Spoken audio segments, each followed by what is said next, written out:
আপনি যদি আপনার নগদ অ্যাকাউন্টের পিন নাম্বার ভুলে গিয়ে থাকেন অথবা ভুল পিন নাম্বার দিয়ে আপনার নগদ অ্যাকাউন্টটি লক করে ফেলেন, তাহলে কিভাবে অ্যাকাউন্টটিকে পুনরায় সচল করবেন বা নগদ অ্যাকাউন্টটাকে কিভাবে উদ্ধার করবেন, চলুন দেখে নেওয়া যাক। এই কাজটি করার জন্য আপনার স্মার্টফোনও হতে পারে অথবা আপনার বাটন ফোনও হতে পারে।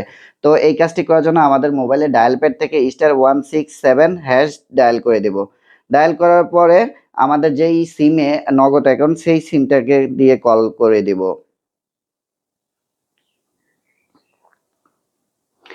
তো এখানে সেই সিম দিয়ে কল করার পরে এখানে আপনারা লক্ষ্য করুন ৮ নাম্বার যে অপশনটা আছে, এই যে নগদ পিন রিসেট আমরা এখানে একটা ক্লিক করে দেব। ক্লিক করার পরে ৮ দিব, 8 দেওয়ার পরে সেন্ডে ক্লিক করে দেব।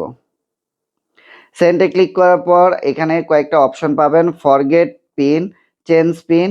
ঠিক আছে, যেহেতু আমরা অ্যাকাউন্টটাকে লক করে ফেলেছি অথবা আমরা অ্যাকাউন্টের পিন নাম্বার ভুলে গিয়েছি, সেই জন্য আমরা উপরে ফরগেট পিনে ক্লিক করে দেব। ফরগেট পিনে ক্লিক করার পর আপনার নগদ অ্যাকাউন্ট কোন ভোটার আইডি কার্ড দিয়ে খুলেছেন সেই ভোটার আইডি কার্ডের নাম্বারটি বসিয়ে দিবেন।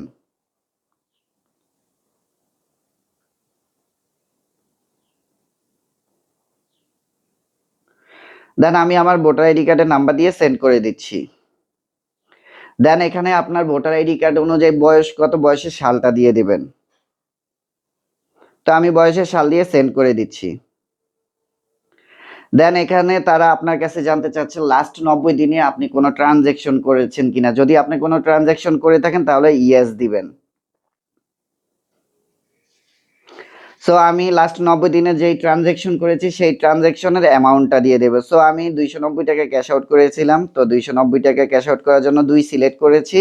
তারপরে আমি এখানে আমার অ্যামাউন্টটা দিয়ে দেব ২৯০। তো আমার ইনফরমেশন সঠিক হলে এখানে সেন্ড করে দেব। তো সেন্ড করার পর আমার ইনফরমেশনটা সঠিক থাকলে তারা আমাকে ফিরতি একটা এসএমএস দিয়ে জানিয়ে দেবে যে আপনার অ্যাকাউন্টের পিন নাম্বারটি রিসেট হয়ে গেছে। সো আমি এসএমএসটা চেক করছি।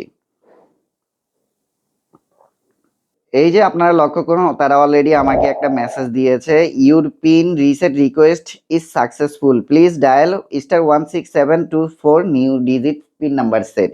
সো এখন আমার অ্যাকাউন্টটি রিসেট হয়ে গেছে। এখন আমাকে তারা বলেছে যে আমি নতুন পিন নাম্বার সেট করার জন্য, তো নতুন পিন নাম্বার সেট করার জন্য আমরা আবার ডায়াল প্যাড ওপেন করব, ওপেন করে *167# দিয়ে কল দেব। সো কল দেওয়ার পরে তারা এখানে আমাকে দিয়েছে এন্টার ইউর নিউ পিন। আমি এখন নতুন পিন নাম্বার সেট করতে পারবো। অবশ্যই আপনারা পূর্বের পিন নাম্বারটি দিবেন না, নতুন পিন নাম্বার সেট করে দিবেন। দেন পিন নাম্বার দিয়ে সেন্ড করে দেব। দেন আমি একটু আগে যে পিন নাম্বারটা দিয়েছি সেই পিন নাম্বারটা দিয়ে তাদেরকে আবার কনফার্ম করে দেব। দেন আমি সেন্ড করে দিলাম। সো দেখুন আমার পিন নাম্বার অলরেডি চেঞ্জ হয়ে গেছে এবং অ্যাকাউন্টটি সচল হয়ে গেছে। এখন আমি চাইলে লেনদেন শুরু করতে পারি। সো আপনাদেরকে আমি নগদ অ্যাপস দিয়ে সেটাকে দেখিয়ে দিচ্ছি। তো নগদ অ্যাপসটা ওপেন করব। নগদ অ্যাপ ওপেন করার পর আমি আমার নতুন পিন নাম্বারটা দিয়ে দিচ্ছি। সো বন্ধুরা দেখুন আমার অ্যাকাউন্টটি ওপেন হয়ে গেছে। আপনারা এইভাবেই আপনাদের অ্যাকাউন্ট লক হয়ে গেলে পিন নাম্বার রিসেট দিয়ে বা ফরগেট দিয়ে আপনাদের অ্যাকাউন্টটা ঠিক করতে পারবেন। সো আজকের ভিডিও এই পর্যন্ত। সবাই ভালো থাকবেন, সুস্থ থাকবেন। আল্লাহ হাফেজ।